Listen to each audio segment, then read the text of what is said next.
अब आप बताइए, मन जब एकाग्र हो गया, स्थिर हो गया और शांत हो गया, कोई दृश्य प्रपंच है मन में?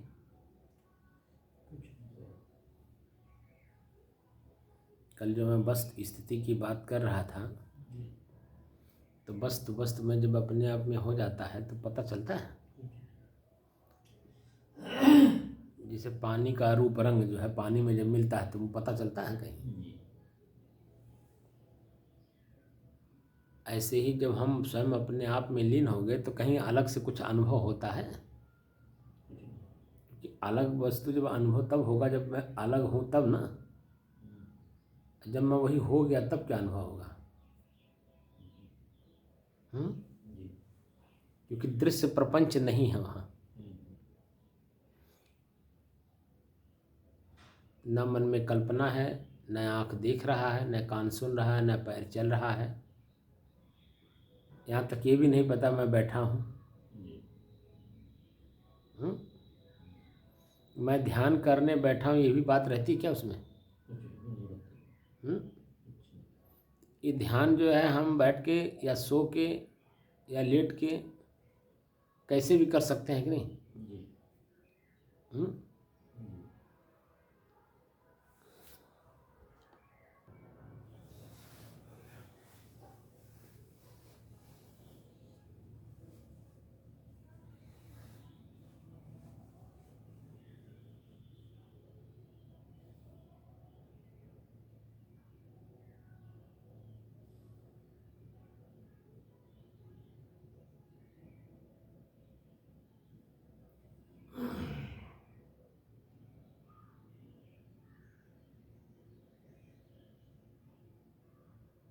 मन को साधते साधते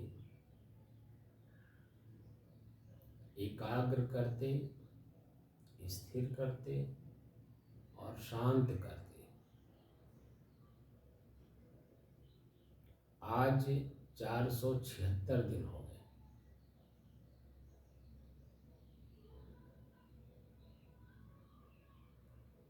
तारीख हो गई 25 फरवरी सन 2023, दिन शनिवार, प्रातः काल का समय।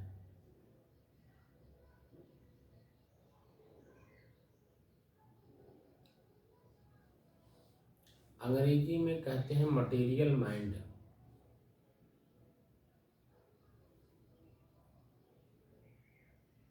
माइंड माने मन, दिमाग। मटेरियल माने वस्तु।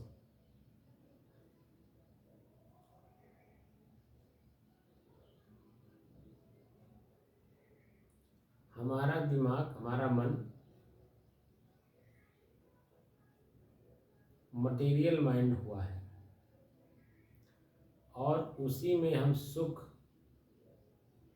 प्रसन्नता, आनंद की अनुभूति, मोक्ष इत्यादि उसमें खोज रहे हैं। क्या उससे मिलेगा?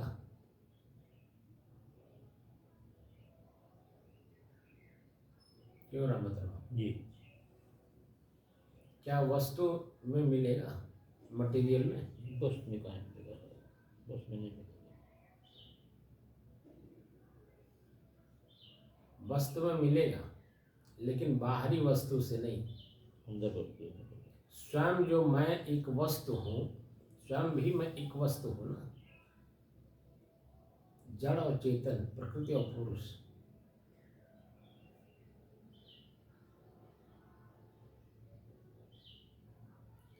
मैं स्वयं एक वस्तु हूँ।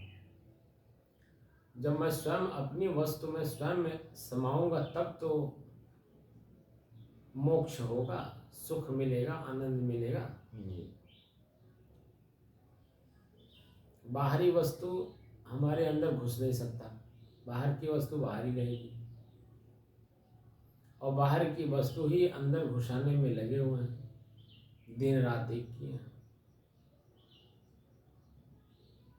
इतना साधना करने वाले व्यक्ति को इतना संतोष हो जाता है कि जब मैंने जो पूर्ण रूप से अपने प्रारब्ध को नहीं समझ पाए हैं, तो एक बात कहते हैं वो लोग, अरे जे मुँह फरले बा ते रोटी देबे करी। ये भाषा गंवारों की है कि नहीं? जी। लेकिन वो संतुष्ट होकर के इस बात को कहता है, क्योंकि ज़्यादा बाहरी वस्तु को पाने में अपना समय नहीं खपाता है, वो सत्संग करता है। सत्संग का मतलब स्वयं जानने की कोशिश करता है, देखने की कोशिश करता है। क्या देखने की कोशिश करता है? वर्तमान की क्रिया का परिणाम देखने का प्रयास करता है। तो उसको लगता है कि कोई है बाहर जो हमारी सारी गतिविधि पे ध्यान रखता है।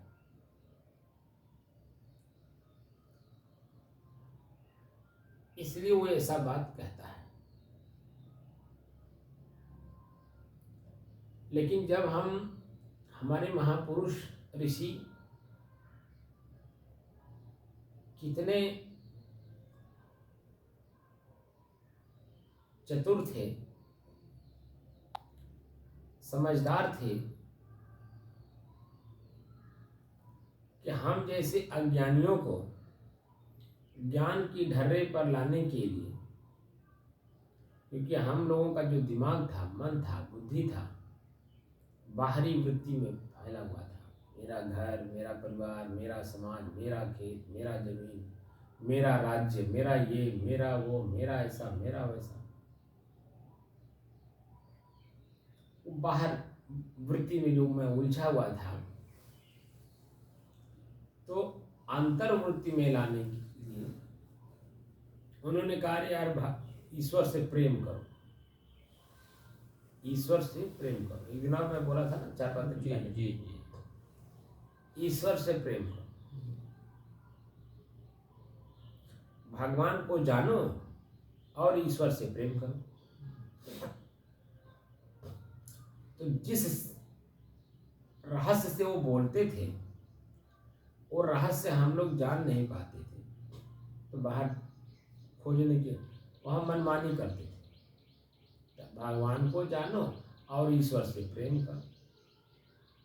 गुरु जी ने शब्द दे दिया, भगवान को जानो, ईश्वर से प्रेम करो।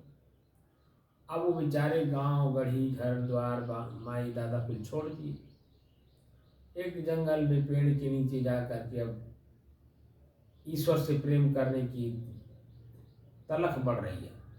जैसे चाय पीने की तलख बढ़ती है, वैसे उसकी ईश्वर को पाने की तलख जानते ना।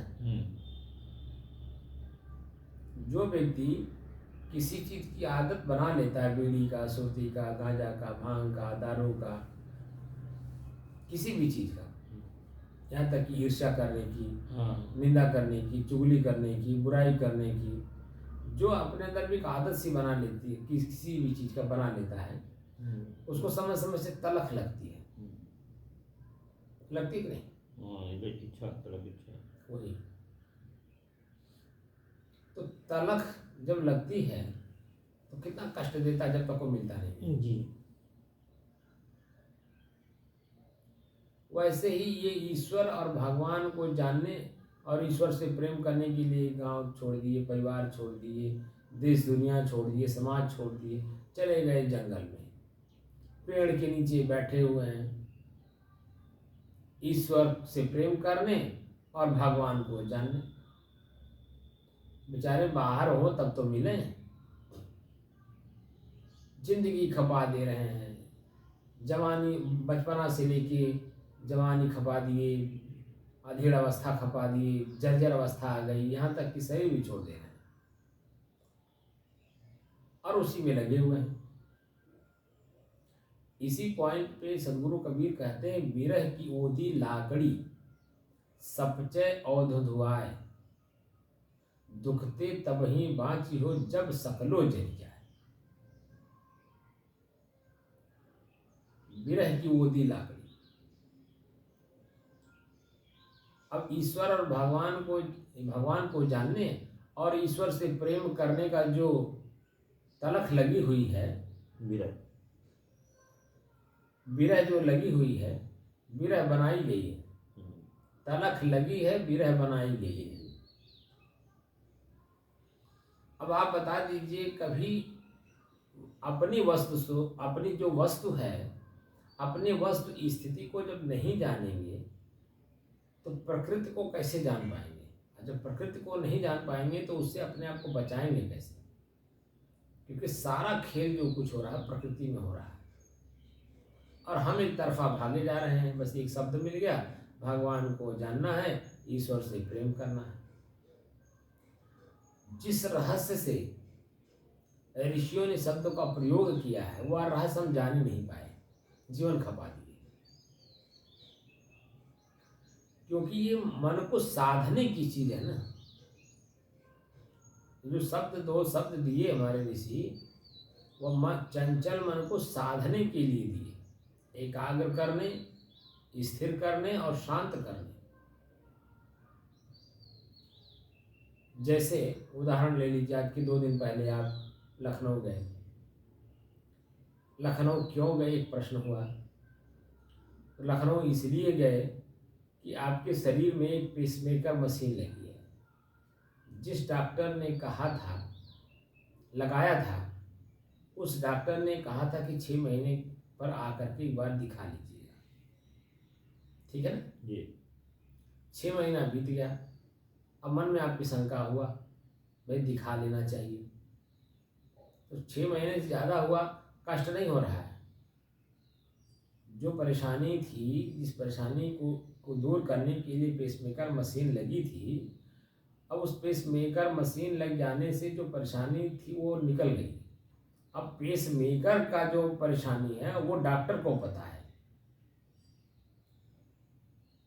क्योंकि बाहरी कोई भी चीज आप पाएंगे तो उसकी एक समय सीमा होती है और उस समय सीमा के अंतर्गत तो विशेषज्ञ को पता है कि इसकी समय सीमा क्या है। उतने दिन तक वो आपको कहेगा कितने दिन तक आप इतने दिन के बाद आप आ जाइए, एक बार दिखा लीजिएगा। क्योंकि समय सीमा उसको पता है ना, हमको आपको नहीं पता है। तो गए, दिखा लिए, मन का जो शंका था वो दूर हो गया कि नहीं? क्योंकि जो वस्तु स्थिति आपके मन में थी कि डॉक्टर साहब ने कहा था कि 6 महीने पे आके दिखा लीजिएगा, कोई कमी बेसी होगी उसमें, उतार चढ़ाव आएगा तो दवा दे करके हम उसे ठीक कर देंगे। क्योंकि वो उनको पता है, क्योंकि वो उसके विशेषज्ञ हैं। आप गए, मन में जो शंका थी, तो घर से निकलने से पहले 1 दिन 2 दिन पहले ही आप तैयारी कर रहे हैं, हमको जाना है। तो जाने से पहले आपने पैसा, रुपया, धन, मिलना जुलना या बातचीत करना सब कुछ आपने कर लिया, कंप्लीट कर लिया। सब कंप्लीट हो गया। सुबह सुबह आपने बस पकड़ा या कोई प्राइवेट गाड़ी पकड़ी, लखनऊ पहुंच गए, उनसे मिल लिए। जैसे ही आप उनसे मिले होंगे, मिलने के बाद जैसे ही उनका शब्द आप सुने होंगे, वैसे अपने आप में रिलैक्स हो गए कि नहीं? बस स्थिति को इसी को कहते हैं। जैसे ही वो व्यक्ति मिले, बातचीत हुआ, बातचीत होने के बाद आपका मन जो बना वह रिलैक्स हो गया। अब कष्ट को अकाला नहीं बन रहा है कि इसमें कोई कमी रह गई है या इसमें ये है, इसमें वो है, इसमें ऐसा है वैसा है। अब तो कुछ नहीं रह गया। जो उन्होंने व्यवहार किया आपके साथ, वो आपकी आंखें देखी, जो उन्होंने शब्द बोला आपके कान ने सुना, जो वस्तु उन्होंने दिया, बदला, नया किया, चेंज किया, वो सब आपका आंख देख रहा है। देख करके और वो आप संतुष्ट हो गए, उनका फीस दिए, वापस आ गए। अब रिलैक्स मोड में है कि नहीं? अब तो उन्होंने जो कहा होगा कि अब आने की जरूरत नहीं, अब ये दवा खाते रहिएगा इतने दिन तक। ठीक हमारे जो ऋषि हैं वो डॉक्टरों के डॉक्टर हैं ना, क्योंकि शरीर के डॉक्टर हैं ये डॉक्टर। हमारे ऋषि मन के डॉक्टर हैं। तो वो कितने चतुर थे, कितने चालाक थे, अपने इस विषय के कितने विशेषज्ञ थे। हमारे चंचल मन को एकाग्र करने के लिए, स्थिर करने के लिए, शांत करने के लिए तो साधन दे दिए।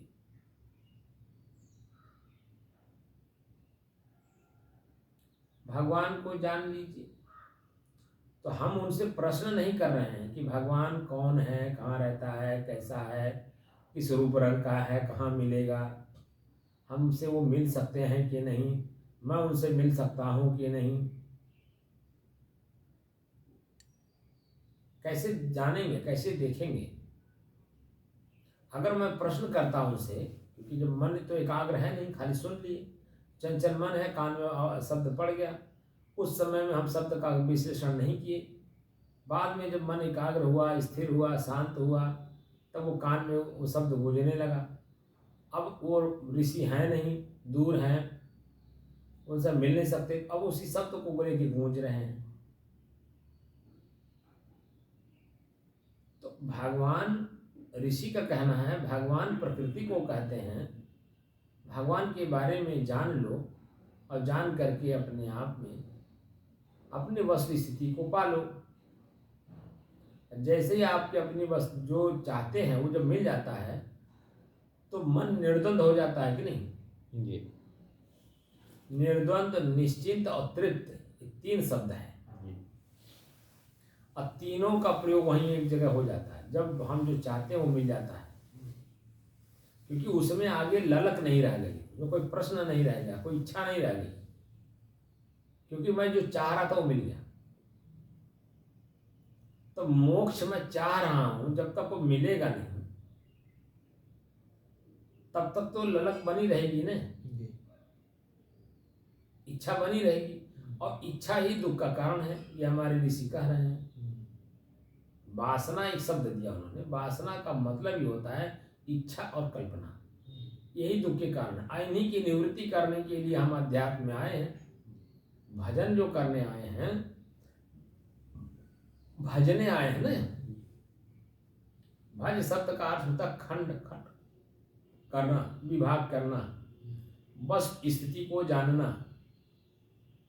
भजन शब्द का अर्थ होता है भजना।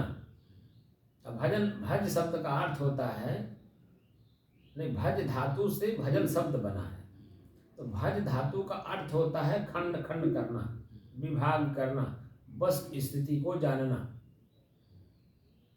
सेवा करना।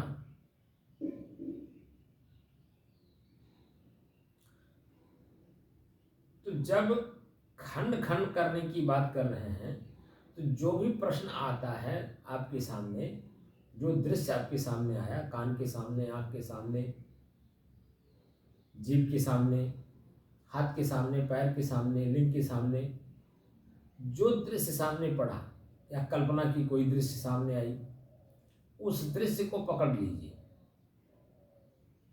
और पकड़ करके उसी को खंड खंड खंड खंड खंड खंड खंड खंड खंड खंड इतना खंड करिए कि खंड उसमें आगे हो ही ना। जब तक वो खंड हो तब तक उसको खंड करते रहो। आप पेड़ को देखे होंगे, जमीन से जुड़ा हुआ एक जड़ होता है, और जड़ जैसे ऊपर बढ़ता है, पेड़ होता है, तो पेड़ में टहनियाँ भी तो होती हैं, क्यों जी, डगालियाँ भी तो होती हैं, पत्ते भी तो होते हैं, कंछा भी तो उसमें बहुत सारा होता है। लेकिन आप देखेंगे कि जब दूर से हम देखते हैं तो पेड़ कैसा दिखता है, दूर से देखिए, सुडौल, और वो ऊपर नहीं बढ़ता है, फैलता है वहीं, और वहीं फैल करके सुडौल होकर के अपनी जो उसकी एक सीमा है आकाश में जाने की, उस सीमा तक वो जा करके और उसी में फल देने लगता है। उसका जो अंतिम परिणाम है फल, फल देता रहेगा, आप उसको समय समय से खाते रहिए, समय समय से फल देगा, समय समय से हो। लेकिन उसके बाद भी पेड़ जितना ग्रोथ करना होगा, उतना ग्रोथ करके उसके बाद क्या होगा, स्थिर हो जाएगा। और स्थिर होने के बाद क्या होगा, हरासमेंट होगा। उसी की डगालियाँ आप देखेंगे सूखना शुरू हो जाती हैं, पत्ते सूखने शुरू हो जाते हैं, धीरे धीरे धीरे धीरे वो सूखना शुरू हो जाता है। लाइफ होती है। वही लाइफ, एक सीमा, मतलब जीवन, उसका एक जीवन होता है ना, एक लाइफ, जीवन, लाइफ में जीवन, उसकी जितनी जीवन है उतने तो चलेगा, उससे ज़्यादा नहीं चलेगा। उसके बाद वो हरासमेंट होगा।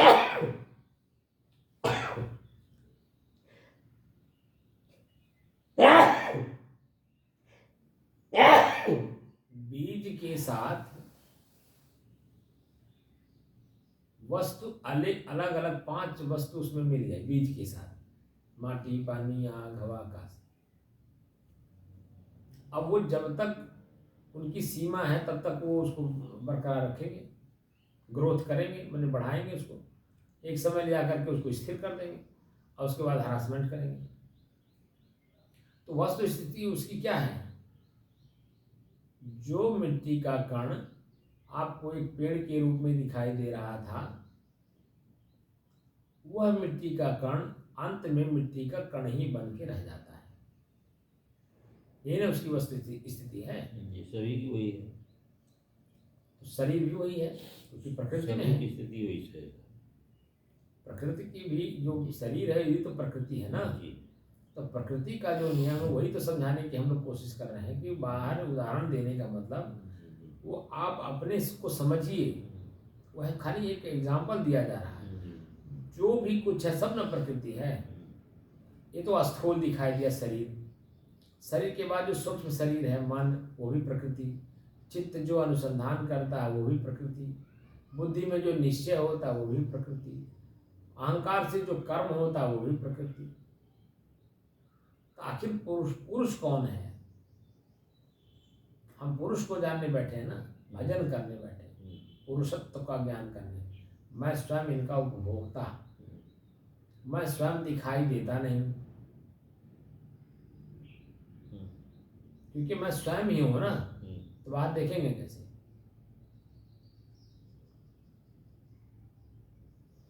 ड्राइवर जब गाड़ी पर बैठता है तो ड्राइवर अपने आप को कहीं समझ पाता है? वह तो जो उसमें वस्तु है उसका उपयोग कर रहा है। जैसे वस्तु क्या है उसमें, जो कुछ भी है, लेकिन मैं अपने आप को प्रयोग कर रहा हूँ, ये उसको ज्ञान होता है? नहीं, प्रक्रिया में आ जाता है, ये करना है, चलेगा। अपने आप का ज्ञान नहीं होता, मैं भी प्रयोग कर रहा हूँ। जैसे हाथ मेरा है, हाथ का प्रयोग कर रहा हूँ, तो वहाँ मैं का प्रयोग होता है, मैं हो रहा हूँ, मैं प्रयोग कर रहा हूँ, मैं प्रयोग हो रहा हूँ ऐसा नहीं होगा। मैं प्रयोग कर रहा हूँ किसका? हाथ का। कहाँ पर? हैंडल पर।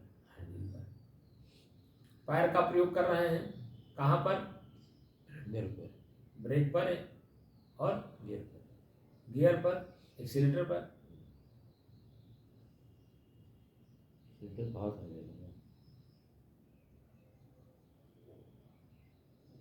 आप मोटरसाइकिल की बात कर रहे हैं ना, मैं 4 व्हीलर की बात कर रहा हूँ।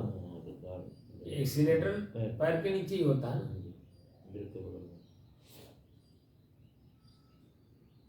गियर बदलते हैं हाथ से, बायां हाथ चलता है वहाँ, जब वो सेट हो जाता है तभी तो चलता है। उसके पहले तो डर लगता है कैसे हम बाएं हाथ से बदलब, कहा कि दहीने होके हो चाहता रहा है बाएं। तो तमाम तरह के प्रश्न का उत्तर मिलता है जब उसका आप अभ्यास करते हैं। ठीक जो मैं हूँ, मैं कहाँ कहाँ अपने आप को प्रयोग कर रहा हूँ, स्वयं अपने आप का ज्ञान नहीं रहता है। क्योंकि शरीर और मैं अलग अलग कभी हुए नहीं, तो कैसे मालूम होगा? क्योंकि मैं ही शरीर हूँ ऐसा अनुभव हो रहा है, तो हम प्रयोग कर रहे हैं। तो वस्तु स्थिति ये कहती है कि जो आप हैं वही हो जाइए। बस भजन जो कह रहा है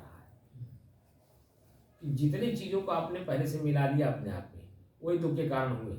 जिसको आपने मान लिया, मिलाने का मतलब मान लिया, आप मानंदी को खत्म करिए। ये ज्ञान कर लीजिए कि जितना हमारा प्रारब्ध है इस शरीर में रहने का, जो जो इस शरीर से उपभोग करने की प्रारब्ध मेरे बने हुए हैं पहले से, वही वही चीज़ें मेरे सामने प्रस्तुत होगा। उसमें हमें उतावलेपन की जरूरत नहीं है। तो आपका चित्त, आपका मन स्थिर होगा। और जैसे स्थिर हुआ वैसे शांति का अनुभव स्वयं कर लेंगे। तो ईश्वर का प्रयोग स्वयं को जानने का साधन दिया गया। अब भगवान प्रकृति को जानने समझने के लिए बताया गया। तो जैसे जैसे आपका चंचल मन एकाग्र होता है, स्थिर होता है, शांत होता है, तभी तो एक विषय पे खूब शोध कर पाते हैं। शोध करते समय मन की एकाग्रता, मन की स्थिरता और मन का शांत होना ये जरूरी होता है। और जब तक ये तीनों एक सिधाई में नहीं आएंगे, आप कोई कार्य नहीं कर सकते। शोध की ही नहीं, कोई भी कार्य नहीं कर सकते। खेती करना है, रास्ता चलना है, किसी से बात करना है, किसी से कुछ लेना है या देना है, कुछ भी आप करेंगे, ये तीनों की जरूरत वहाँ है। और यहाँ शोध करना है किसका? स्वयं का। उलझन किसका है? हमने किस चीज का उलझन बना रखा है जो पीड़ा का कारण बन रहा है। तो कारण जैसे ही ढूंढते हैं आपको मिलता है, वैसे उसका निवारण भी मिल जाता है। कारण, दुख का कारण किस कारण हो रहा है, बेस क्या है उसका, दुख का। और जैसे बेस मिलता है तो उसका निवारण भी तो मिल जाता है। लेकिन हम उतनी गहराई तक जाना नहीं चाहते, मेन बात ये। अब संत लोग हैं, पूरा जीवन इसी चीज को खोजने के लिए पूरा समय दे दिए। अगर वो इस काम को कर रहे हैं वास्तव में लगन से, तो वो उन्हें प्राप्त हो रहा है, धीरे धीरे धीरे धीरे प्राप्त होता है। और अंत समय में शरीर छोड़ने से पहले जो उनका अपना कार्य है वो करके अपने धाम में चले जाओ। वही अपना धाम बताया जाता है। बाहर तो गोलोक है, शिवलोक है, ये लोक है, वो लोक है, ऐसा है वैसा है, तो लोक बताया गया। वह लालच दिया गया ताकि ये जो चंचल मन के लोग हैं कुछ, क्योंकि ये लालच पे ही काम करेंगे। तो जब वो लालच करके जब वो अपने स्थिति को बदलते हैं और इस स्थिति को पाने की ललक होती है, लालच उनके मन में आती है लाभ देखने के लिए, लाभ पाने के लिए, तो जब उस समय उस स्थिति में पहुंचते हैं तब न जानते हैं कि यहाँ भी इसकी एक समय सीमा है। लिखा न, क्षीणे पुणे मर्त लोके विसंति। ये गणित का सूत्र है, जीवन का एक सूत्र दिया हुआ है। क्षीणे पुणे मर्त लोके विसंति। पुनः आप लौटेंगे वहीं जहां आप हैं। स्वर्ग भी आपके लिए उतने देर के लिए है जितना आपका पुण्य है। पुनः वहीं लौटेंगे। तो क्यों न जहां हम हैं, जो हम हैं, जहां हम हैं और जो हम हैं, क्यों ना वहीं हम अपने आप को परिचय कर लें। क्यों हम गोलोक जाएं, सतलोक जाएं, क्यों हम स्वर्गलोक में जाएं? लौट करके आए, क्योंकि फिर वहीं से लौटना है। हम परिश्रम करके वहां जाएं भी, अब पुनः वहीं लौट करके आना भी है, उसी चीज को भोगना भी है जो मैं रखा हूं, जो मेरा अपना है। तो क्यों न संतुष्ट होकर के मैं वहीं रह करके अपने आप का परिचय करूं। ये तो जो पहले की चंचलता खत्म कर लिया होता है वही इस चीज को समझ पाता है। वही मैं रात विचार कर रहा था कि जो हमारी साधना है हमारे ऋषियों की, इसीलिए तो वो तीसरे पद में बोले, पहला ब्रह्मचर्य पालन करिए। ब्रह्मचर्य का मतलब शरीर मजबूत करिए और मन मजबूत करिए, बुद्धि मजबूत करिए और समाज में उतरने की कला सीखिए। क्योंकि गृहस्थ आश्रम जो है वो समाज में उतरने के लिए है। तो समाज में उतरने के लिए जब कला सीखेंगे तो आप अपने जो परिवार हैं उनके साथ तो आप पहले से ऑलरेडी हैं, उनके बारे में जानते हैं, कौन फूफा है, कौन मामा है, कौन काका है, कौन दादा है, कौन फुआ है, कौन दीदी है, कौन बहनी है, सबके बारे में आप जानते हैं। उनके साथ वैसा आप व्यवहार कर रहे हैं।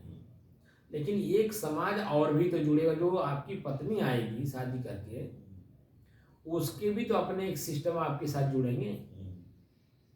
उसके भी माता पिता हैं, उसके भी अपनी बहनें हैं, भाई हैं, चाचा चाची हैं, परिवार है, एक सब मतलब उसके भी अपने मित्र मंडली है ना, उसके भी अपने नात बांध हैं। वो एक सिस्टम उसका, एक सिस्टम आपका, ये दोनों एक साथ जुड़ते हैं। तो जैसे जुड़ते हैं तो दोनों के भाषा बदलते हैं कि नहीं? एक और जुड़ते हैं सर, ननिहाल के। वह जो भी का लड़के का ननिहाल नहीं है, वो तो पूरा एक सिस्टम हो गया ना। सिस्टम शब्द में सब आ गया। सिस्टम से जो भी उस लड़की का सिस्टम है, जो भी लड़के का सिस्टम है, दोनों एक साथ जुड़ते हैं ना। और जब जुड़ते हैं और सही जुड़ गए तो जीवन भर ताली बढ़िया बजेगी। लेकिन सही नहीं जुड़े तो ताली बजेगी, दुखदाई ताली बजेगी, करुआसन लगेगा। तो इसीलिए पहले ब्रह्मचर्य का पालन कराया गया कि जिस गृहस्थ में आप उतरोगे उसके बारे में पूर्ण रूप से जान लो, तो शरीर मजबूत होता रहेगा समय समय से। और समाज में जिसके भी पास आप मतलब अपना श्रेय लोगे, छाया लोगे, सुख की अनुभूति करोगे, तो उसके साथ आपके भी कुछ अपने व्यवहार भी तो हैं जी। किसी के भी साथ नौकरी करिएगा तो जो मालिक जिसके पास आप नौकरी करेंगे उसके पास आप श्रेय ले रहे हैं, तो आपका एक नियम होगा, एक नियम उनका होगा। वो अपने नियम को पालन कर रहे हैं, लेकिन आप अपने नियम को क्या पालन कर रहे हैं? जो आप चाह रहे हैं वो आपको दे रहे हैं, लेकिन क्या उनकी भी तो अपनी इच्छा होगी, क्या वो आप दे रहे हैं? भाई प्रधानमंत्री भी एक सेवक है, राष्ट्रपति भी एक सेवक है। किसके? समाज के। समाज के सेवक है कि नहीं? जी। समाज की सेवा अपने पद के अनुसार कर रहे हैं, तभी तो वो सुख भोग रहे हैं। अगर वो खुद समाज से लेना जाने और समाज का सेवा करना ना जाने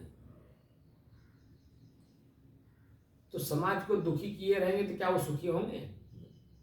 बोलिए।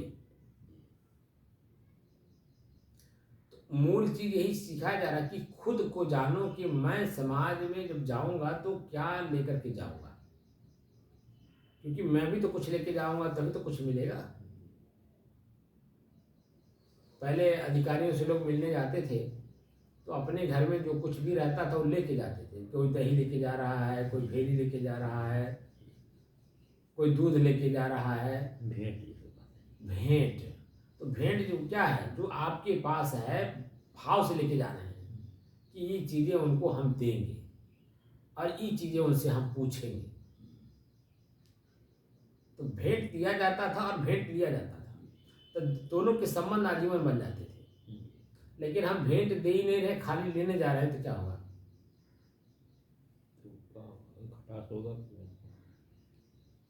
तो वो देने वाला तो कैसे कैसे देगा? वो भी नहीं देगा। इसलिए जो भेंट है आज उसी को लोग घूस कह रहे हैं।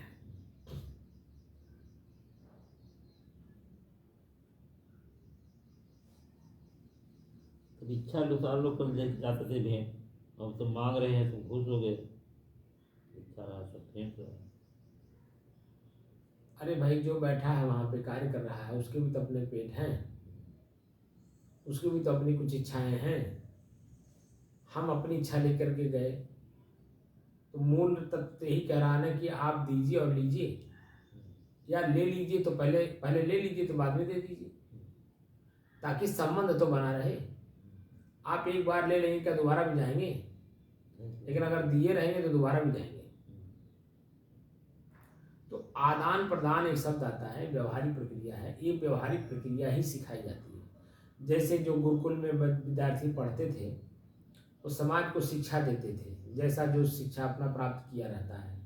कोई ज्योतिष सीख लिया है, कोई प्रवचन करना सीख लिया है, कोई ज्ञान देना सीख लिया, कोई ध्यान कराना सीख गया है, यानी जो कुछ ना कुछ तो वहाँ सीखता है ना। और जब समाज के साथ बैठता है तो अपना भी देता है और उनसे कुछ लेता है। जैसे पंडित जी हैं शादी कराते हैं तो शादी कराते समय मंत्र देते हैं कि नहीं? मंत्र तो पढ़ते हैं, वही तो करते हैं, कुछ ना कुछ तो कर्म कर रहे हैं, तभी तो उस पर आप चढ़ाते हैं बड़े प्रेम से, जहाँ जो कहते हैं तो कुछ ना कुछ दे रहा है। तो कुल तात्पर्य है कि भगवान को पढ़ना है, भगवान को जानना है और ईश्वर से प्रेम करना है, यानी अपने श्वास से अपने को प्रेम करना है। आज 476 दिन हुआ, हम लोगों ने अपने श्वास से प्रेम किया, तभी तो समझ बढ़ रही है।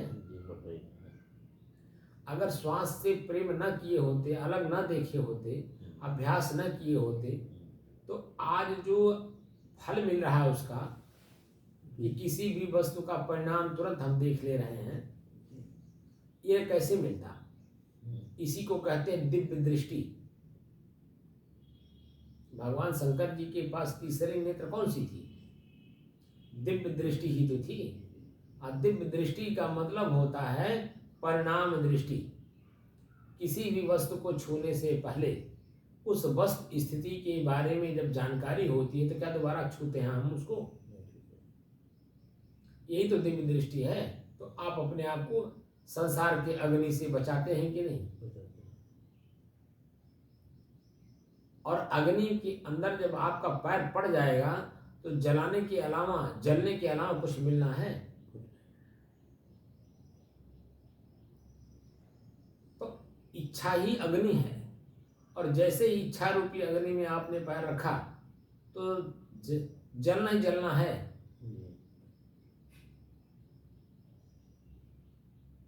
और जब तक जल करके खाक नहीं होंगे तब तक आप अपने तक लौटेंगे नहीं। तो इसलिए जो अभ्यास है, अपने ही श्वास को अपने से अलग होकर के देखने का अभ्यास। ईश्वर क्या है? ई धन स्वर, ई माने स्वर माने श्वास, स्वर माने आवाज यानी ध्वनि। तो ओम शब्द का उच्चारण तो हर जगह लिखा है और लोग कर भी रहे हैं, लेकिन अपने ही श्वास को अपने ही द्वारा प्राणायाम करना है। प्राण आयाम, आना और जाना जो हो रहा है श्वास का, प्राण माने श्वास, प्राणवायु है ना। तो श्वास जो हम ले रहे हैं, छोड़ रहे हैं, ले रहे हैं, छोड़ रहे हैं, इसी का अभ्यास करना है। लेकिन कैसे करना है? दृष्टा दृश्य के रूप में। हमारा अपना ही श्वास मेरे से अलग है, ये दृश्य है, और मैं स्वयं इसको लेने वाला, मैं इसको जानने वाला, इसको छोड़ने वाला, मैं स्वयं इस श्वास से अलग हूँ। जब इसका जो अभ्यास है परिपूर्ण होगा और वेदना संवेदना के आधार पर करेंगे कि इस श्वास में हमें क्या मिल रहा है, सुख मिल रहा है, आनंद मिल रहा है, पीड़ा मिल रहा है, क्या मिल रहा है, तो संवेदनाओं के आधार पर जब करेंगे तो वेदना कष्ट को कहते हैं, संवेदना सुख को कहते हैं। तो कबीर साहब की एक लाइन है, सुख दुख से एक परे परम पद, सो पद है सुखदाई। ये सूत्र है उस जगह पहुंचने के लिए कि मैं कौन हूं। तो मैं ना सुख हूं ना मैं दुख हूं, ना मैं वेदना हूं ना संवेदना हूं, दोनों से परे, सुख दुख से एक परे परम पद। परे माने अलग, परम पद, परम माने श्रेष्ठ उत्तम पद। कौन सा पद? स्वयं का पद, वो सुखदाई, सो पद है सुखदाई। जब हम अपने घर में पहुंच जाते हैं, कितना अपना मानसिक तनाव कष्ट दूर हो जाता है कि नहीं? जैसे ही आप मनोवृत्तियों को देख, जैसे अभ्यास किया श्वास का, अब मनोवृत्तियों को देखने की कला आ गई। कौन सी वृत्ति कब उभर रही है और वो हमें क्या दे रही है, उसके परिणाम में क्या होगा, ये दिखाई देने लगा कि नहीं? तो जो अभ्यास है, ये अभ्यास ही हर जगह लिखा हुआ कि जानकारी हो गई तो उसमें सतर्कता सावधानी भी तो जरूरी है। अगर सतर्क और सावधानी पूर्वक उस कार्य को कर रहे हैं तो उसका परिणाम जो आएगा वो सुख के रूप में आएगा, आनंद के रूप में आएगा। लेकिन वही सावधानी नहीं बरते तो बदलाव आ जाएगी कि नहीं, तुरंत बदल जाएगा।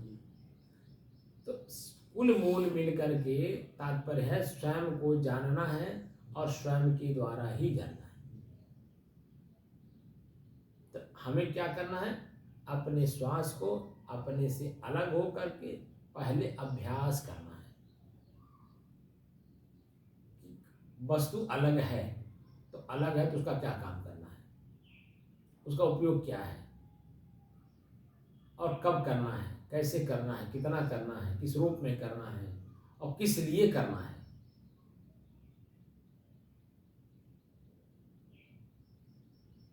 सारे प्रश्नों को हल करेंगे तो जान जाएंगे इसीलिए करना है। तो हम मोक्ष क्यों चाहते हैं, कैवल्य निर्वाण पद क्यों चाहते हैं, समाधि हम क्यों चाहते हैं? इसलिए कि हमारा मन मटेरियल माइंड हो गया है। जमीन जायदाद, व्यक्ति, परिवार, समाज, ये वो, ऐसा वैसा, ये जो कुछ भी है वो सब आपसे अलग है। और जो अलग वाला वस्तु होता है वो दुख का कारण बनता है। जो मेरा स्वयं का है उसका प्रयोग करने से हमें सुख होगा। दूसरे की वस्तु प्रयोग करेंगे तो दूसरे की वस्तु हम कब तक प्रयोग करेंगे? लेकिन स्वयं जब उपार्जन करके हम उसका प्रयोग करेंगे तो वह वस्तु मेरी आजीवन की होगी। लेकिन उधारू लेंगे तो कब तक चलेगा? जब तक वो उसको प्रयोग में लाने का समय नहीं है तब तक तो आप चलाइए। लेकिन जैसे उसको प्रयोग करने का समय आ जाएगा मांग लेगा, भैया हमारा वापस कर दीजिए। नहीं भी प्रयोग में लाना तो भी आदमी समय सीमा को देखते हुए मांग लेता है। गलत कर रहा हूं? नहीं तो ये जो आशीर्वाद है लोग दे देते हैं बड़े सहज भाव में और लोग ले भी लेते हैं बड़े सहज भाव में। आशीर्वाद लेना और आशीर्वाद देना दोनों समझ करके दिया जाता है। यही आशीष है कि आपका मन शांत हो जाए, सुखी हो जाए, अपने आप में लौट जाए, अपने आप को समझ ले। इसीलिए लिखा है गीता में कि प्रसादे सर्व दुखानाम हानिरस्योपजायते। प्रसादे सर्व दुखानाम, संत का प्रसाद क्या है? अन्य लोग का प्रसाद तो आप समझते हैं कि जिस मंदिर में आप जाएंगे तो पुजारी वहां कुछ ना कुछ प्रसाद देता है।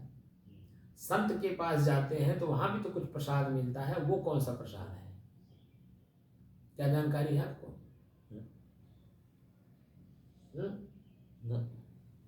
शब्द रूपी प्रसाद। हम लोग कहते हैं यहाँ का कुछ प्रसाद दीजिए, यहाँ कुछ प्रसाद दीजिए। क्या दीजिए? प्रसाद बताते हैं, प्रसाद दे दीजिए ना। लेकिन कौन सा प्रसाद मांगते हैं आप? बाहरी प्रसाद मांगते हैं। शब्द मांगेंगे तो आंतरिक होगा। और शब्द जो देंगे तो मंत्र देते हैं। मंत्र मतलब सलाह देते हैं कि आपका जो मन दुखी है, पीड़ित है, उसका साधन ये है। तो क्या बताते हैं? भैया हर जीवों पे दया करो। तो जब हर जीवों पे दया करना शुरू कर देंगे तो हर जीव आप पे भी दया करना शुरू कर देंगे ना। पहले आप दीजिए तब पाने की इच्छा करिए। आप दे ही नहीं रहे तो पाने की इच्छा क्यों कर रहे हैं? आप किसी को गाली मत दीजिए, प्रेम का शब्द बोलिए। शब्द ही बोलते हैं दोनों समय में। गाली निकलती है तो भी शब्द निकलता है और प्रेम करते हैं तो भी शब्द ही निकलता है। का रे शब्द निकला तो आप तो समझ रहे हैं मैंने तो प्रयोग कर दिया तो कर दिया। लेकिन सुनने वाला तो तुरंत उस पर विश्लेषण करेगा नहीं, क्यों कार्य बोले। अगर वही कह देते का हो, का रे और का हो में शब्द ही तो का अंतर है। का रे मन को कड़वासन लगता है, कष्ट महसूस होता है। लेकिन का हो जैसे ही का हो शब्द का प्रयोग किए मन मस्तिष्क को कितना आनंद की अनुभूति होती है। जब ये सब चीजें तब समझ में आएगा जब पहले मन आपका एकाग्र हो, स्थिर हो और शांत हो, तभी ये बातें तुरंत समझ में आ जाएगी।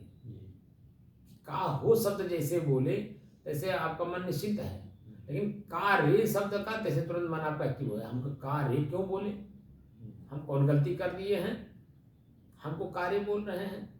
अब का हो बोले तो वो निश्चित रहता भाई हमसे कोई गलती नहीं हुई है, तभी तो ऐसा शब्द का प्रयोग हो रहा है।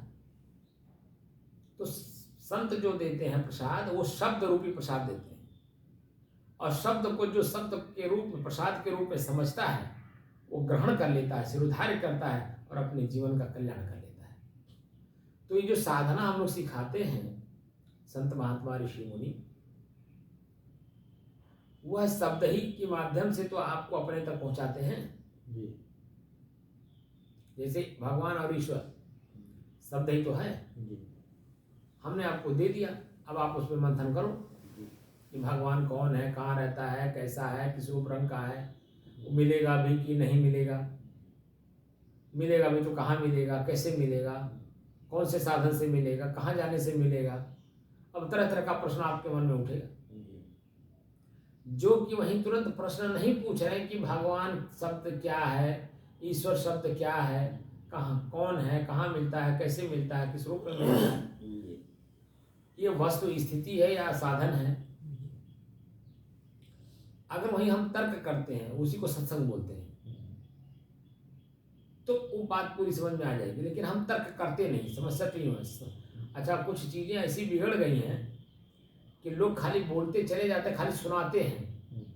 वहाँ दूसरे को सुन करके उसको जानने की दृष्टि से तर्क नहीं करने देते हैं।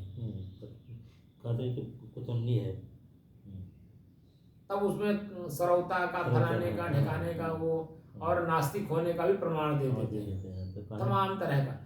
जो सुनता है अगर जिज्ञासु है तो शब्द सुनेगा, और शब्द सुनेगा उसको जानने का प्रयास करेगा। तो नास्तिक कैसे हो गया, कतरनी कैसी हो गई, वो तो और उसकी गहराई में जानना चाहता है। तो जब आप अपने आप में स्थिर होंगे, शांत होंगे, एकाग्र रहेंगे, तभी तो आप जाना पाएंगे। क्योंकि स्वयं आप जाने रहेंगे तभी जाना पाएंगे, क्योंकि सामने वाला जिज्ञासु है, जानना चाहता है, आपको अपना गुरु मान लिया और आप उसको नास्तिक बना रहे हैं कि हमारी बात को सीधे आदेशात्मक मान लो। अरे आदेश में कह जाओ, एक बच्चा, छोटा बच्चा आप ही का बेटा है, जल्दी तो आपकी बात मानना नहीं चाहता है। वो तो बेचारा समझदार है, उम्रदराज है, समाज में उठ रहा, बैठ रहा है, देख रहा है, जान रहा है, पढ़ रहा है, और आप जैसे ज्ञानियों के साथ, कईयों के साथ बैठ करके वो विचार विमर्श कर रहा है, तभी तो तर्क कर रहा है कि भाई फलाने तो यश का बता रहे थे। जैसे आप मेरे पास बैठे, शुरू में आप देखे होंगे, मैं जब अपने श्वास को अपने से अलग होकर के अभ्यास करवा रहा था, शुरुआती दौर में आप जाइए, तो मेरे ऊपर आपका प्रश्न उठ रहा था कि नहीं, जानकारी नहीं सब। मैं क्या कह रहा हूँ, जितनी जानकारी आपने संतों से प्राप्त किया था उससे और मेरे अपने शब्द से आप तुलनात्मक अलग लाइन था, ये सब अलग बात मालूम हो रही थी, अलग मालूम हो रहा था, नहीं अलग बात है, एकदम अलग मालूम हो रहा था। लेकिन धीरे धीरे धीरे धीरे धीरे धीरे अभ्यास करते करते उसको जानते जनाते आज 476 दिन हो गया। आज पूरी बात समझ में आ रही कि नहीं, क्योंकि जो पहले आप जाने थे उसमें और हमारे बताने में दोनों में कंपेरिजन किए कि नहीं, तुलनात्मक अध्ययन किए कि नहीं, तभी तो आप बैठ रहे हैं, नहीं तो कौन जरूरत है इसकी। क्योंकि जो पहले मैं सुना वही सत्य मान करके सुना, वही मैं सत्य मान के कर भी रहा था जी। लेकिन जब हम बताने लगे, अब करने लगे, तो अपने आप वो अपने आप छूटता चला जा रहा है। हमको छुड़ाना नहीं पर खाली एक शब्द बोल देना पड़ रहा है कि इसको छोड़ दीजिए, वही आपको तर्क वितर्क मिले जा रहा है, लेकिन वो गलत दिशा में तर्क वितर्क मिले जा रहा है। तर्क करिए लेकिन उसमें पीड़ा ना हो, उसमें सुख और आनंद की अनुभूति हो, दोबारा भी पूछने का, दोबारा भी कहने का, दोबारा भी जनाने और जानने का इच्छा हो। अब तो साहब ऐसा आभास होता है कि लोग रामकृष्ण को मानते हैं, लेकिन सारी बुराई उन्हीं की कर रहे हैं, जितने हैं साहब सब लोग उन्हीं बुराई कर, रास लीला है, ये लीला है, सब उन्हीं की बुराई कर रहे हैं। जबकि वो बिल्कुल निर्मल स्वच्छ है। यही आत्मा जीव ही अपना कृष्ण है, ही राम है। तो इसको कितना कौड़ा बना करके कर रहे हैं, ये रासलीला है, ये लीला हुआ है। वही तो मैं कह रहा हूँ ना कि जैसे आप अपने आप को जान लिए जी, तो बाहर कौन क्या कर रहा है था स्थिति तुरंत समझ जाएगा। मालूम हो जाती है। हाँ और जैसे समझ गए उनके साथ वैसा व्यवहार कर दें, वो खुश होकर के चले जाएंगे, आपके मार्ग में कोई रोड़ा नहीं बनेगी। जी। लेकिन अगर आप जाने नहीं हैं तो वो बोल रहे हैं कुछ, आप उनका उत्तर दे देंगे कुछ, तो दोनों जने में रोड़ा पड़ जाएगा। तो कष्ट लेकर के जाएंगे और कष्ट आपने दे दिया तो आप कैसे सुखी रहोगे, आप बताओ। मैं यहाँ जो जानना चाहता हूँ, स्वयं की रक्षा, एक शब्द मैंने प्रयोग किया था ना, धर्मो रक्षित रक्षित है। दूसरा शब्द मैंने कहा था कि सर्वत्र चित्त को रखिए, कहूँ जाने नहीं पाए। चित्त यानी मन। योग क्या है? योग का अर्थ होता है जुड़ना। तो किससे जुड़ना? स्वयं अपने आप से। तो अपने आप से कैसे जुड़ेंगे? चित्त वृत्ति निरोध है। चित्त में जो वृत्त पहले से आपने बना रखा है और उसी के कारण आप दुख सुख भोग रहे हैं, उसी की निराई करना है। निराई का मतलब होता है उखाड़ कर फेंकना है। तो उखाड़ कर कैसे फेंकेंगे, कैसे, कौन सी कला से? क्योंकि ये सूक्ष्म है, आंतरिक है, उसके बारे में आपको पता नहीं। बाहर का तो आपको पता है कि फलाने के घर बना तो वो ईंटा बस खाली गिरा देना है, उनका जमीन छीन लेना है, तरह तरह का कला वहाँ प्रयोग करेंगे, वो बाहरी है। लेकिन आपके अपने अंदर ही जो भित्त आपने उठा रखी है, जो दुख का कारण बन रहा था, उसे कैसे उखाड़ के फेंकेंगे? तो उसी की कला गुरु से सीखी जाती है। जो स्वयं अपने आप में कला में परिपूर्ण होगा वही तो सिखा पाएगा। जो स्वयं अपने रात दिन उसका प्रयोग कर रहा होगा, उसी के पास बैठने से आपकी चित्त मन जो वृत्त बना रखी है पहले से, उसको उखाड़ कर फेंकने में सक्षम होंगे आप स्वयं अपने आप में।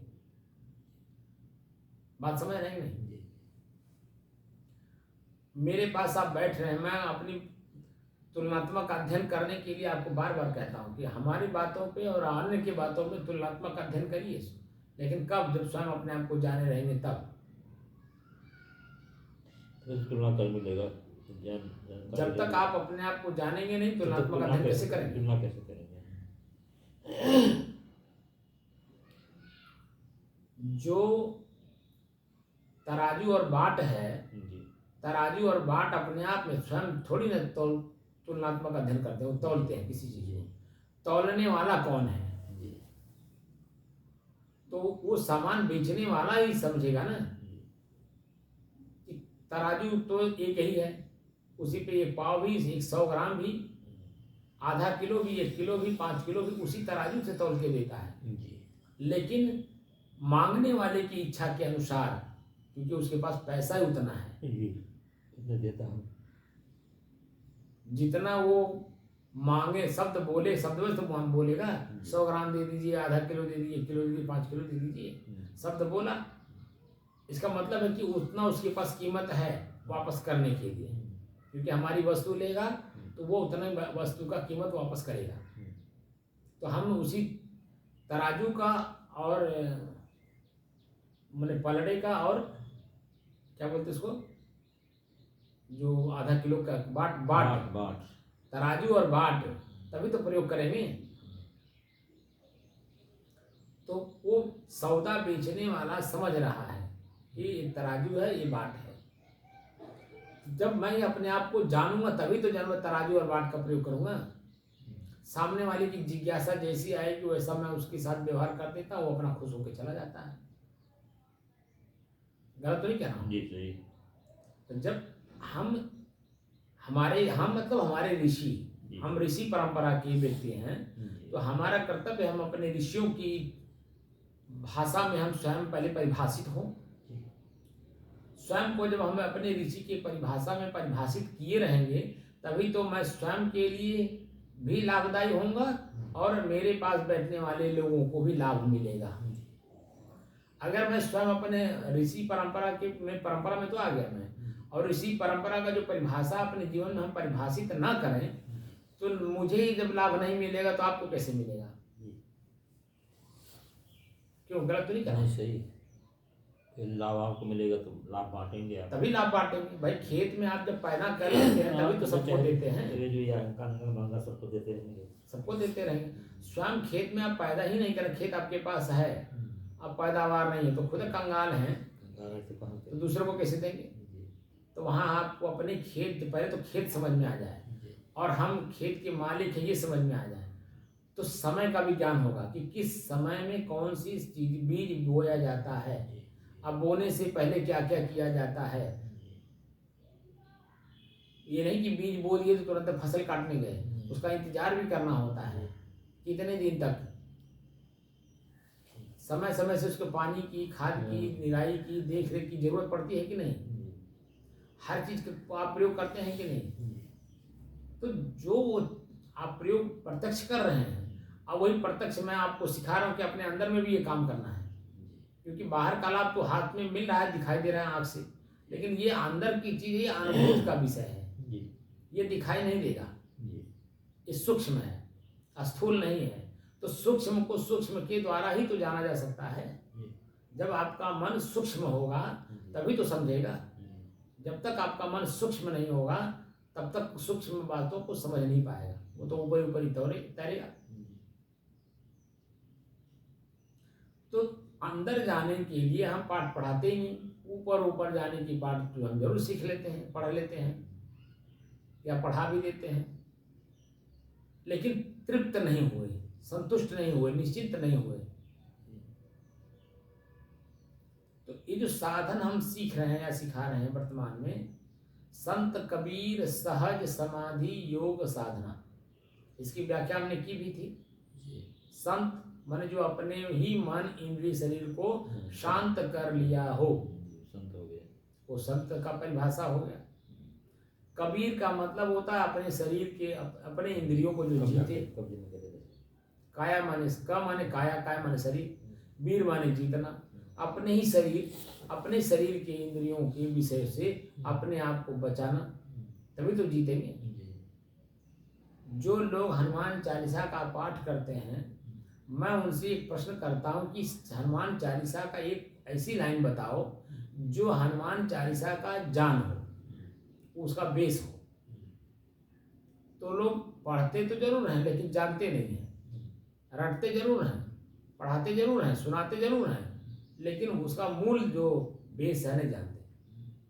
तो मैं उनको बताता हूं कि आपन तेज समारो आपै और तीन लोक हाँकते कांपै। तीन लोक क्या है? रजोगुण, तमोगुण, सतोगुण।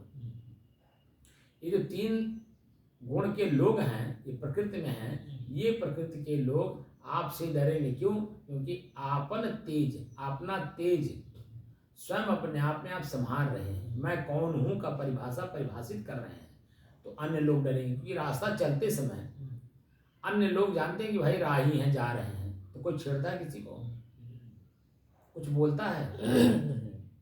तो जो रास्ता स्वयं को जानने का है, उस रास्ते को आपने अपना लिया है या अपनाना है या अपनाना चाहते हैं, तो तभी तो जन्म उसका परिणाम आपके सामने आएगा, यानी स्वयं को जान पाएंगे। आपन तेज, अपना तेज, उसमें कई चीजें, जैसे क्रोध है तो क्रोध एक अग्नि है, उसमें शक्ति है, ताकत है, बल है। आप अपने आप में शांत रहिए, कोई कितनों गाली दे, कितनों भी आपको उकसाने की कोशिश करे, आप उसकी प्रतिक्रिया नहीं देंगे तो उसकी वाली लगेगी वहाँ। वो तो चाहता है कि आप सुखी न रहें, तो शब्दों की झड़ी लगाएगा ताकि आप मेरे शब्द का कोई ना कोई जवाब दीजिए। और जैसे आपने जवाब दिया तैसे वो अपने आप में मिला लिया, यानी लाठी भाला पड़ता कुछ चल जाएगा। वो तो चाहता ही है कि हमारे ऐसे शब्द, हम ऐसे शब्द का प्रयोग करें कि इसको तीर की तरह लगे, चोट लगे, और जब प्रतिक्रिया देगा तो हमको अपना मौका मिल जाएगा। तो जब आप अपने को समझ रहे हैं तो उसको भी समझेंगे ना कि वो हमारे मन चित्त को चंचल करना चाहता है, दुखी करना चाहता है, पीड़ित करना चाहता है, या हमारे मन को सुखी और आनंद की अनुभूत कराना चाहता है। तो जब अपने आप को जाने रहेंगे तो सामने वाले को परख लेंगे कि हमको ये दुख देना चाहता है, तो वहाँ क्या करेंगे आप? प्रतिक्रिया जो देंगे ऐसे शब्द का प्रयोग करेंगे कि उसकी जो क्रोधाग्नि जागृत है, उसकी जो शक्तियां तो है लेकिन गलत शक्ति का प्रयोग कर रहा है, गलत जगह करना चाहता है अपनी शक्ति का, तो तुरंत आप जैसे समझेंगे तैसे उसको प्रतिक्रिया शब्द में देंगे, वो शांत हो जाएगा, अपने आप में शांत हो जाएगा। आपके साथ दोबारा हुआ तो जान जाएगा कि हमारी भाषा को समझ गए, तब ऐसे शब्दों का प्रयोग किए हैं, फिर दोबारा आपके साथ वैसा दुर्व्यवहार नहीं करेगा। तो कुल मूल मिला करके भगवान को जानना है और ईश्वर से प्रेम करना है। ईश्वर माने अपने आप स्वयं से प्रेम करना है, स्वयं के श्वास से करना है। तो स्वयं के श्वास से करते करते स्वयं का बोध अपने आप ही हो जाता है। तो जैसे अपने आप का बोध हुआ, हमेशा डर लगा रहता है कि नहीं, जैसे एक बार अग्नि से जल गए हैं, दोबारा वो अग्नि कहीं भी देखेंगे तो अपने आप को सतर्क होकर बचाते हैं कि नहीं। लेकिन जब तक जले नहीं रहते हैं तब तक तो जानते हैं अरे का कैली हमारा अग्निया, तो भाषा ये रहती है। लेकिन जैसे उसमें उंगली पड़ती है और झुलसता है और जैसे अनुभव होता है कि अरे इसमें क्या होता है, तो ऐसे दोबारा दूर से देखने पर भी दूर रहेंगे, उसके अग्नि के पास जाने की हिम्मत नहीं जुटा पाए, क्योंकि वो आपको उसकी जो ज्वलनशीलता है वो आपको अनुभव हो गया, वो आपको जला देगा, खाक कर देगा, वो कुछ समझेगा नहीं। तो आप अपने को बचाते हैं कि नहीं? वहाँ पर बचाते हैं। किसी का घर कोई बुझाने जाता है तो सतर्कता अपनी रखता है कि नहीं, कि पहले अपने आप को बचाए रहो तब दूसरे का घर बुझाओ। तो वहाँ सतर्कता और सावधानी अपने आप आपके अंदर में आ जाती है कि अपने आप को पहले बचा के तब दूसरे का सेवा करना है। अगर वहाँ अपने आप को बचा करके दूसरे की सेवा नहीं करेंगे तो आप खुद चले गए उसी में, तो उसको क्या बचाएंगे? लोग जल्द जाते हैं। कभी कभी आपने देखा होगा कि कोई नदी में डूब रहा है तो बचाने वाले का भी नियम है कि तत्काल उसके पास आप नहीं जाएंगे। जैसे उसके पास आप गए तो डूब रहा है, वो तो तुरंत जब ऐसी चीज पाना चाहता है कि मैंने ऊपर आ जाए, सहारा चाहेगा। ऊपर मैंने जो श्वास है, नाक है, वो पानी में डूबा हुआ है ना, तो श्वास नहीं ले पा रहा है, तो सोचता है कि कोई ऐसी वस्तु में जहाँ खड़ा होकर के मैं श्वास ले लूं पहले। तो वैसी स्थिति में बचाने वाले का भी नियम है कि जो डूब रहा है उसको किसी दूसरे वस्तु के सहारे उसको आप निकालिए। अगर वो पकड़ने में सक्षम है तो पकड़ करके चलाएगा, अगर पकड़ने में सक्षम नहीं है तो उसका या तो पैर पकड़ के खींचिए या तो बाल पकड़ के खींचिए, उसके नजदीक मत जाइए, या तो जो कपड़ा पहना हो उस कपड़े के सहारे आप उसको ले आइए, क्योंकि जैसे वो अपने हाथ में आपको पाएगा तो आपको नीचे दबा करके अपने ऊपर होना चाहिए। तो जब आप खुद डूबने लगेंगे तो उसको क्या बचाएंगे? ऐसी स्थिति होती है कि नहीं? तो कुल मूल मिला करके कहीं भी आप जाएंगे किसी भी रूप में, तो तर्क यही आएगा कि पहले स्वयं को सुरक्षित करिए तब दूसरे को सुरक्षित करने का प्रयास करिए। स्वयं सुरक्षित नहीं रहेंगे तो दूसरे को सुरक्षित कैसे कर पाएंगे? ये प्रश्न होता है कि नहीं? तो हमारा जो अध्यात्म है, मैं बार बार कहता हूँ, अध्यात्म शब्द का मतलब ही होता है कि आत्मा के अध्याय का अध्ययन करना। अध्याय मतलब लेसन, एक पाठ। तो स्वयं मैं कौन हूँ इसी का तो पाठ हम लोगों को पढ़ना अध्यात्म में। तो स्वयं जब धीरे धीरे धीरे धीरे जाने की कोशिश करेंगे, पहले तो श्वास को अलग करिए, मूल तत्व जो हमारा है श्वास, क्योंकि श्वास जब तक अलग नहीं महसूस होगा तब तक प्रत्येक इन चीजें अलग अलग महसूस नहीं होंगी। क्योंकि श्वास मेरे से इतना, जैसे चीनी और पानी घुला मिला है, ऐसे ही श्वास और मैं घुल मिल गया हूँ। तो श्वास को जब तक आप अलग नहीं करेंगे तब तक अलग की वस्तु अलग है, इसमें ही पीड़ा है, दुख है, परेशानी है। मिलते समय सिर्फ हमारे मन को खाली ये महसूस होता है कि बड़ा अच्छा है, लेकिन उसका परिणाम क्या है? सावधानी सतर्कता नहीं बरतेंगे तो परिणाम तुरंत सामने आ जाएगा। और परिणाम क्या आ सकता है तो आप समझ ही रहे हैं। तो परिणाम दृष्टि लाने के लिए श्वास का अभ्यास करवाया जाता है, धीरे धीरे धीरे धीरे। इसमें थोड़ा सा कष्ट है, शुरुआती दौर में कष्ट है, लेकिन इसका परिणाम फलदायी है, आनंददायी है, सुखदायी है ना। स्वयं को जानने का भरपूर अवसर मिलता है। जैसे विद्यालय क्या है? एक टारगेट है। विद्यालय में आप जाएंगे तो सबसे पहले उसका सिस्टम सीखेंगे, उठना बैठना बोलना चालना खड़ा होना, हर चीज़ उसकी सिस्टम सिखाया जाता है। तब धीरे धीरे धीरे धीरे आपको जैसे जैसे उसमें परिपक्व होते जाते हैं, एक एक क्लास आप क्रॉस करते आगे बढ़ते जाते हैं, वैसे वैसे ना आप IAS बन जाएंगे, आप डॉक्टर बन जाएंगे, आप वकील बन जाएंगे, आप संसार के किसी भी पद पे जा सकते हैं। लेकिन जब उसका मानक पूरा करेंगे तब, तो मानक पूरा करने के लिए समय लगता है कि नहीं? बहुत लगता है। उसी तरह से इसमें भी थोड़ा, इसमें तो समय है लेकिन ज़्यादा नहीं है, बस आपके लगन के ऊपर है कि अपना समय कितना दे रहे हैं। आप स्वयं अपने आप को जानने के लिए कितना समय दे रहे हैं, ये अपने ऊपर निर्भर करता है। और इसी निर्भरता पे आपका जो अगला कदम है उसी पे वो निर्भर रहेगा। आपके परिवार के लोग, आपके शरीर संसार के लोग, आपका अपना शरीर, आपका अपना मन, आपका अपना चित्त, आपका अपना बुद्धि, उसी पे निर्भर रहता है। तो सब कुछ मिलाने का मतलब, कहने का तात्पर्य यह है कि भगवान को जानिए और ईश्वर से प्रेम करिए।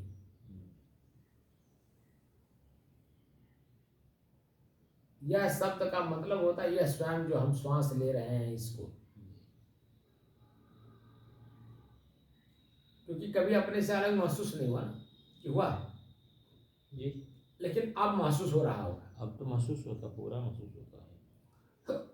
लेकिन जब इसको प्रयोग नहीं किए थे उसके पहले, क्या चीज़ है मालूम नहीं था, क्या चीज़ है, सांस क्या है, सांस से क्या हो, सांस लेते बराबर कौन चीज़ है, कोई चीज़ जानकारी नहीं रहती, भले वही रहे खबर रहे लेकिन जानकारी नहीं रहे तो कौन मतलब जिस छावन कागज छावन कारिक जैसे उनको मालूम हो जाता है कि कौन कहाँ है।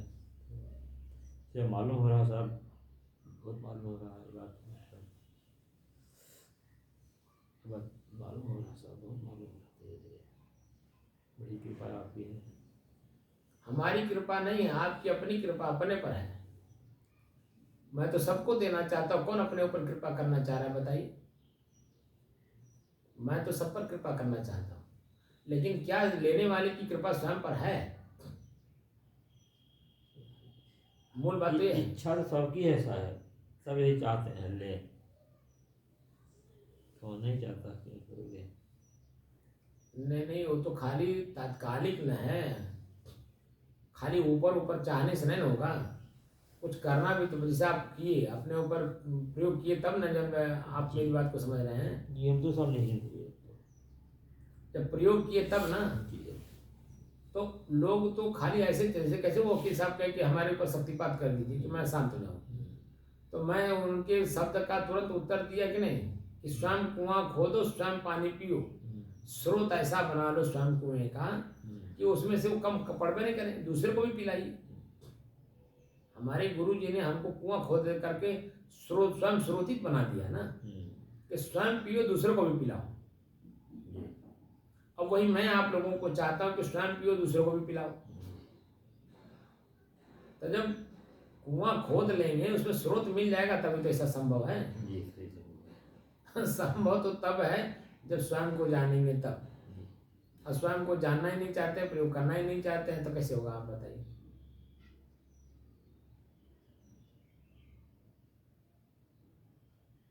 तो स्वयं को ही जानना है, स्वयं के द्वारा ही जानना है, तो स्वयं के द्वारा जो स्वयं को जानने के साधन है उसका प्रयोग भी तो स्वयं ही करना पड़ेगा। हम तो खाली बताएंगे, हाँ साधन तो अपने करना पड़ेगा। हम देखिए भाई, हम अपना रास्ता छोड़ नहीं सकते, आपके पीछे दौड़ नहीं सकता। हमारा काम है कि आपका काम है कि मेरे पीछे दौड़िए। सही है। भगवान कृष्ण ने स्वयं कहा है ना, मैं संतों के पीछे दौड़ता हूँ। और जिस भगवान को आप मान रहे हो लेकिन उनकी बात को जानना नहीं चाहते हो, समझना नहीं चाहते हो, प्रयोग करना नहीं चाहते हो, तो बेचारे आगे क्या कर लेंगे आप बताओ? वो तो सभी लोग अपने अपने लोगों को, अपने अपने लोगों के बीच में ग्रंथ दे गए हैं। अभी देखिए पूरे विश्व में अभी 300-400 साल हुआ, सिख पूरे विश्व में फैल गए, तो उनके गुरुओं द्वारा बताए हुए रास्ते पर चले तभी तो। और गुरुओं ने देखा कि ये लोग आगे चल के बिखर जाएंगे, तो एक जगह उन्होंने गुरु ग्रंथ साहिब को ही गुरु मानने को कह दिया। अब उनके कहीं भी आप देखिए गुरुद्वारे में हमेशा गुरु, वो जो गुरु ग्रंथ साहिब हैं, एक किताब ही तो है, उसका आप देखिए 24 घंटा पाठ चलता रहता है। एक वहां से उठा नहीं कि दूसरा वहां बैठा नहीं, दूसरा उठा नहीं कि तीसरा बैठा नहीं, हमेशा उसका पाठ चलता रहता है, कान में आवाज़ जाती रहती है। और जो उन्होंने आदेश दिया है नौवें गुरु ने, उसी उनके परिभाषा में लोग अपने आप को रमा दिए। आज 300-400 सालों में आज देखिए पूरे विश्व में फैल गए। और किसी सिख को आप कभी भीख मांगते हुए नहीं देखेंगे।